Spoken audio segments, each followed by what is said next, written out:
All right, here it is underneath.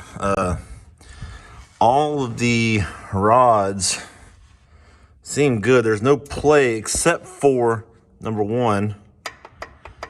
That seems like shit. Is it loose? That's not good. All the other rods, there's no play that I can tell all the way back.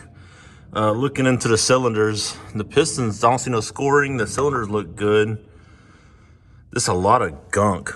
I mean, look at the gunk here. I might get a screwdriver and clean that out. Oil screen.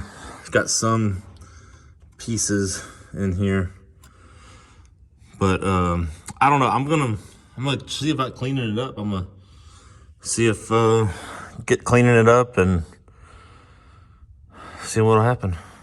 Put the gasket back on it, put the new oil pan back on it. I may, I think I might change this. I might see if there's another one at the local store. Just get the stuff out of here. I don't know. What y'all think? Here, let me get back here so you can see everything. I did drop the cross member.